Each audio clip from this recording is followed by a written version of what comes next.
ಹಾಸನದಲ್ಲಿ ಹೃದಯಾಘಾತದಿಂದ ಬಾಲಕ ಸಾವನ್ನಪ್ಪಿದ್ದಾನೆ. 11 ವರ್ಷದ ಸಚಿನ್ ಹೃದಯಾಘಾತಕ್ಕೆ ಬಲಿಯಾಗಿರುವ ಬಾಲಕ. ಆಲೂರು ತಾಲೂಕಿನ ಚನ್ನಾಪುರ ಗ್ರಾಮದಲ್ಲಿ ಈ ಘಟನೆ ನಡೆದಿದೆ. ಸರ್ಕಾರಿ ಶಾಲೆಯಲ್ಲಿ 5ನೇ ತರಗತಿಯನ್ನ ಓದ್ತಾ ಇದ್ದಂತಹ ಸಚಿನ್, ಗ್ರಾಮದ ಕಾವ್ಯಶ್ರೀ ಎಂಬುವವರ ಮಗ ಸಚಿನ್, ನಿನ್ನೆ ಇದ್ದಕ್ಕಿದ್ದಂತೆ ಸಚಿನ್ಗೆ ಎದೆನೋವು ಕಾಣಿಸಿಕೊಂಡಿದೆ. ಎದೆನೋವು ಕಾಣಿಸಿಕೊಂಡ ಹಿನ್ನೆಲೆಯಲ್ಲಿ ಆತ ಶಾಲೆಗೂ ಕೂಡ ಹೋಗಿರಲಿಲ್ಲ, ರಜೆ ಹಾಕಿ ಮನೆಯಲ್ಲೇ ಇದ್ದ. ಇನ್ನು ಮನೆಯಲ್ಲಿ ಇದ್ದಂತಹ ಸಂದರ್ಭದಲ್ಲಿಯೇ ಹೃದಯಾಘಾತವಾಗಿದೆ. ಸಚಿನ್ ಮೃತಪಟ್ಟಿದ್ದಾನೆ. ಸಚಿನ್ನನ್ನ ಮಾತನಾಡಿಸಲು ಮನೆಯವರು ಬಂದಿದ್ರು. ಮಾತನಾಡದೇ ಇರೋದನ್ನ ಗಮನಿಸಿ ಆಸ್ಪತ್ರೆಗೆ ದಾಖಲು ಮಾಡ್ತಾರೆ.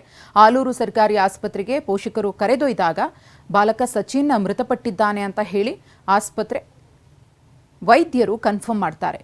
ಇತ್ತೀಚಿನ ದಿನಗಳಲ್ಲಿ ಮಕ್ಕಳಲ್ಲಿ ಹೃದಯಾಘಾತದಂತಹ ಪ್ರಕರಣಗಳು ಹೆಚ್ಚಾಗ್ತಾ ಇರುವುದು ಪೋಷಕರಲ್ಲಿ ಆತಂಕವನ್ನ ಮೂಡಿಸಿದೆ.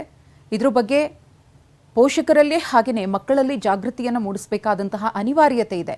ಚಿಕ್ಕ ಪುಟ್ಟ ಮಕ್ಕಳಲ್ಲಿ, ಶಾಲೆಗಳಿಗೆ ಹೋಗ್ತಾ ಇರುವ ಮಕ್ಕಳಲ್ಲಿ, 15 ವರ್ಷ 16 ವರ್ಷದ ಬಾಲಕರಲ್ಲಿ ಹೃದಯಾಘಾತ ಹೆಚ್ಚಿನ ಸಂಖ್ಯೆಯಲ್ಲಿ ಕಾಣಿಸಿಕೊಳ್ತಾ ಇದೆ. ಅದೇ ತೆರನಾಗಿ 11 ವರ್ಷದ ಬಾಲಕ ಕೂಡ ಹೃದಯಾಘಾತಕ್ಕೆ ಬಲಿಯಾಗಿದ್ದಾನೆ. ಈ ಕುರಿತು ಮತ್ತಷ್ಟು ಮಾಹಿತಿಯನ್ನು ಕೊಡ್ತಾರೆ ನಮ್ಮ ಪ್ರತಿನಿಧಿ ಮಂಜುನಾಥ್. ನಿಜಕ್ಕೂ ಕೂಡ ದುರ್ವಿಧಿ ಅಂತ ಹೇಳಬಹುದು. 11 ವರ್ಷದ ಬಾಲಕ ಹೃದಯಾಘಾತಕ್ಕೆ ಬಲಿಯಾಗ್ತಾನೆ ಅಂದ್ರೆ ಮಕ್ಕಳ ಮೇಲೆ ಪೋಷಕರು ಯಾವ ರೀತಿ ನಿಗಾ ವಹಿಸಬೇಕಾಗುತ್ತೆ, ಹಾಗೆಯೇ ಈ ಹೃದಯಾಘಾತದ ಬಗ್ಗೆ ಹೆಚ್ಚಿನ ಜಾಗೃತಿಯನ್ನು ಮೂಡಿಸುವಂತಹ ಅನಿವಾರ್ಯತೆ ನಿರ್ಮಾಣ ಆಗಿದೆ ಸದ್ಯದ ದಿನಗಳಲ್ಲಿ. ಹೌದು ಮಧುಶ್ರೀ, ಏನು ಇತ್ತೀಚಿನ ದಿನಗಳಲ್ಲಿ ಹೃದಯಕ್ಕೆ ಸಂಬಂಧಿಸಿದಂತೆ ಸಾಕಷ್ಟು ಅವಘಡಗಳು ಸಂಭವಿಸಿದೆ. ಅದರಲ್ಲೂ ಕೂಡ ವಯಸ್ಕರಲ್ಲಿ ಒಂದಷ್ಟು ಪ್ರಕ್ರಿಯೆಗಳ ನಡುವೆ ಈಗ ಓರ್ವ ಬಾಲಕ ಕೂಡ ಹೃದಯಾಘಾತಕ್ಕೆ ಬಲಿಯಾಗಿರ್ತಕ್ಕಂಥದ್ದು ಸಾಕಷ್ಟು ಒಂದು ರೀತಿ ಪೋಷಕರಲ್ಲಿ ಆತಂಕಕ್ಕೆ ಕಾರಣ ಆಗಿದೆ. ಹಾಸನ ಜಿಲ್ಲೆ ಆಲೂರು ತಾಲೂಕಿನ ಚನ್ನಾಪುರ ಅಂತಕ್ಕಂಥ ಗ್ರಾಮದಲ್ಲಿ ಸಚಿನ್ ಅಂತಕ್ಕಂಥ ಕೇವಲ 11 ವರ್ಷದ ಬಾಲಕ ಹೃದಯಾಘಾತಕ್ಕೆ ಬಲಿಯಾಗಿರ್ತಕ್ಕಂಥದ್ದು. ಎಲ್ಲೊಂದು ಕಡೆ ಮಕ್ಕಳ ಪೋಷಕರು ಯಾವ ರೀತಿಯಾಗಿ ಎಚ್ಚೆತ್ತುಕೊಳ್ಬೇಕು ಅಂತಕ್ಕಂಥ ಒಂದು ಎಚ್ಚರಿಕೆ ಗಂಟೆ ಅಂತ ಹೇಳ್ಬೋದಾಗುತ್ತೆ. ಯಾಕಂದ್ರೆ ನಿನ್ನೆ ಬಾಲಕ ಬೆಳಿಗ್ಗೆ ಎದೆ ನೋವಂತೆ ಪೋಷಕರು ಹೇಳಿದ್ದಾರೆ. ಸಹಜವಾಗಿ ಅದನ್ನು ತಗೊಂಡಂತ ಪೋಷಕರು ಅದನ್ನ ಶಾಲೆಗೆ ಕಳಿಸ್ತಲೇ ಮನೆಯಲ್ಲಿ ಉಳಿಸ್ಕೊಂಡಿದ್ದಾರೆ. ಆದ್ರೆ ಮಧ್ಯಾಹ್ನದ ವೇಳೆಗೆ ಆತ ಮನೆಯಲ್ಲಿ ಟಿವಿ ನೋಡ್ತಿರ್ತಕ್ಕ ಸಂದರ್ಭದಲ್ಲಿ ಮನೆಯ ದಿವಾನ್ ಕಾಟ್ ಮೇಲೆ ಟಿವಿ ನೋಡ್ತಾ ಮಲಗಿರ್ತಾನೆ. ಹಾಗೇನೆ ಆತ ಮೃತಪಟ್ಟಿದ್ದಾನೆ.